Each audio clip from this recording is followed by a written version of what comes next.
Thank you. यहाँ सुन हजुर तिम्रो सबै ठिक छ होइन यहाँ एउटा प्रब्लम भयो यहाँ पछाडि स्पिकर एकछिन हेर्न आऊ त तिमी यहाँ आऊ त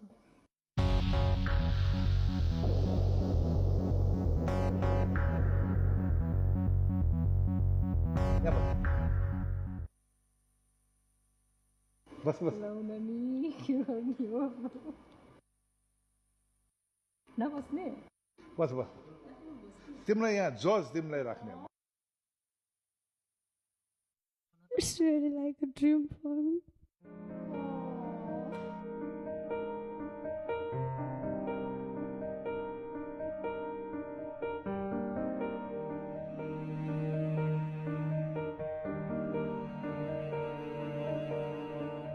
सपना जस्तै लाग्यो यो मञ्च हो सपनाहरूको जहाँ हरेक सपनाको पृष्ठभूमिमा कुनै न कुनै कथा छ। दर्शना गान्धारी यस्ती प्रतिभा जसले वर्षौंदेखि नेपाल आइडलको मञ्चमा उभिने सपना देखिन्।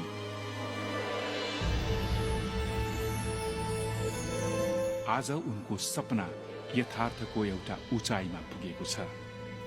गोल्डन माइक्रोफोन उनको मेहनत, संगीतप्रतिको हुटहुटी र सपनाको एउटा सुनौलो पुरस्कार। एउटा सानो रिक्वेस्ट गरौँ, मेरो यो सबको पछाडि चाहिँ मेरो ब्यान्ड मेम्बर सुरज थापामा गर्दा म यहाँ बोलाम, मेरो भन्दा पनि ठुलो सपना दाइको चाहिँ यहाँ आउने है प्लिज।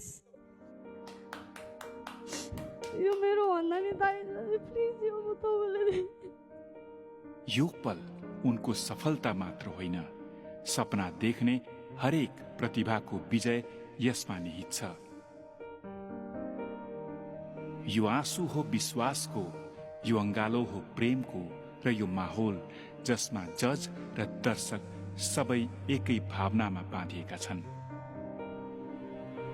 नेपाल आइडल सिजन 6 को यो पल दर्शना गान्धारीको सपनाको पहिलो रंग।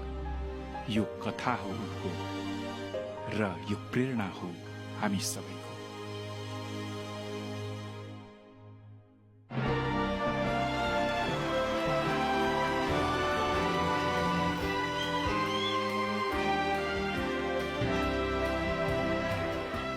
एकदमै खुसी लागिरहेछ, एकदम खुसीको त सीमै छैन, तर यो सपना जस्तो लागिरहेछ मलाई चाहिँ। यो गोल्डन माइक चाहिँ म मेरो हजुरआमालाई दिन चाहन्छु, किनकि सानोमा मम्मी छोडेर जानुभयो, त्यसपछि बाबा विदेशन भयो, अनि हजुरआमाले नै हुर्काउनु भयो। त्यही भएर यहाँसम्म आउनु चाहिँ हजुरआमाको पनि ठुलो हात छ। हजुरआमाले हामीलाई बोर्डिङ पुर्याउने, ल्याउने, खाजा खुवाउने सबै त्यो बुढी हजुरआमाले गर्नुहुन्थ्यो होइन।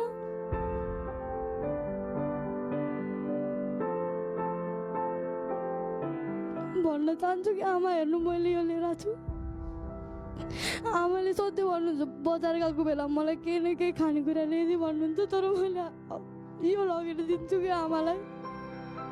सानोदेखिबाट ब्याएर हुर्काएर बढाएर यत्रो बनाउने नै मेरो हजुरआमा हो कि। मेरो हजुरआमा बिना म छँदै छैन। मेरो हजुरआमा यो संसारमा हुनु भएन भने म कसरी बाँच्छु भन्ने लाग्छ कि मलाई। त्यो भएर गोल्डन माइक चाहिँ मेरो आमालाई पनि दिन चाहन्छु।